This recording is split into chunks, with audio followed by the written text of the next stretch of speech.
taking the next example, which is based on the property number 5, integral 0 to infinity x raised to m minus 1 upon 1 plus x raised to m plus n dx, which is beta of mn. This is a one property from this beta function.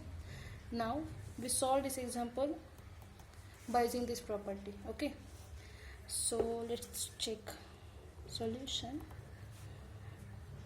Let I equals to integral 0 to infinity x to the power 8 minus x to the power 5 upon 1 plus x cube raised to 5.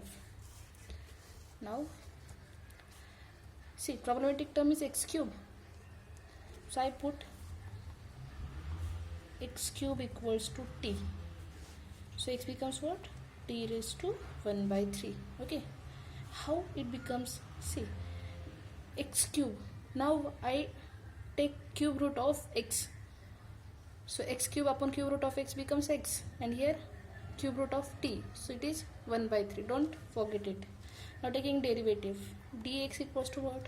1 by 3 t raised to 1 by 3 minus 1 dt, so it becomes dx is 1 by 3 t raised to minus 2 by 3 dt. Now for limit x from 0 to infinity, and t is what? X cube, so x 0, 0 cube is 0, infinity is again infinity, so not changing the limits. Now next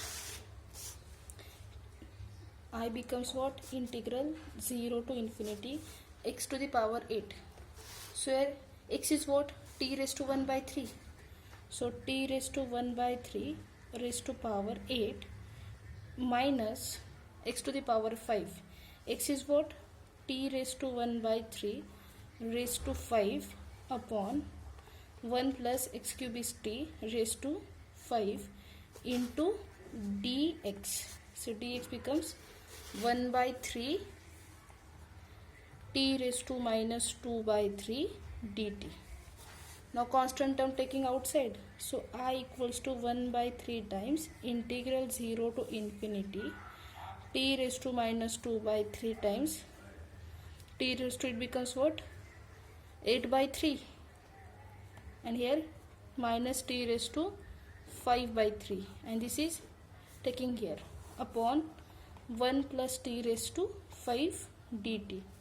Now next step is what? I equal to 1 by 3 times integral 0 to infinity, multiplication of this becomes what?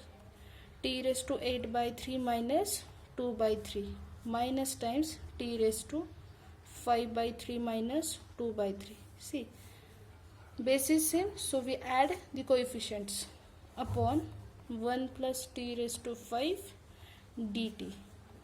Next step, 1 by 3 times integral 0 to infinity t raised to, base is same, so 8 minus 2, 6, 6 by 3 is 2 minus t raised to, base is same, so 5 minus 2, 3, 3 by 3 is 1 upon 1 plus t raised to 5 dt.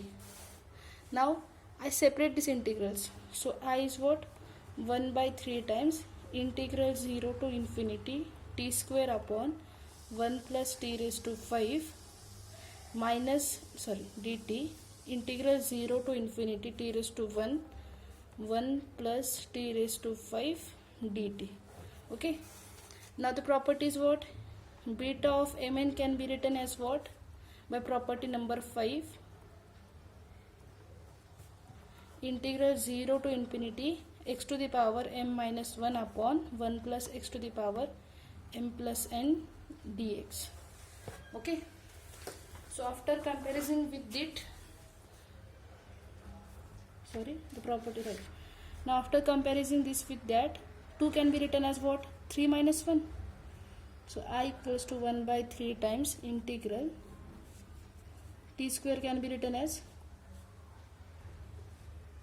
t raised to 3 minus 1, and here 1 plus t can be written as m is 3.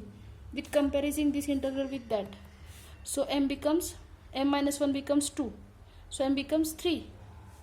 So 3 minus 1 can be 2. Okay, I addressing this term with property. upon 1 plus t raised to m plus n. Here m is 3 and 3 plus how many numbers get 5? 3 plus 2. See what we do here. This integral we have a common property x to the power m minus 1 upon 1 plus x raised to m plus n dx. Now this is clear that m minus 1 equals to 2, that is m becomes 3. Now if m is 3 and the coefficient is 5, so n is what? 2, because 3 plus 2 is 5. Okay. Similarly, this is minus sign as it is, integral 0 to infinity t to the power here 1. Now m minus 1 equal to 1. Okay, so m becomes what? 1 plus 1. So t to the power 2 minus 1 can be written as 1 upon 1 plus t to the power here m is what? 2. So n is what? 3. So 2 plus 3 dt. So I adjust my integrals according to the property 5. So I becomes what? 1 by 3 times. Now this integral means what? Beta of mn. M plus n. So beta of 3 comma 2 minus beta of m is 2 comma 3. So 1 by 3 times beta of 3 by 3 comma 2 minus 2 by 3. But the property of symmetry says what? Beta of mn equals to beta of nm. So these two integral beta functions are same and subtraction is becomes 0. What? Because beta of 3 by 2 as it is and 2 by 3 can be written as beta of 3 by 2. 3 comma 2. So it gets 0. 1 by 3 times 0 becomes 0. So integral value is 0.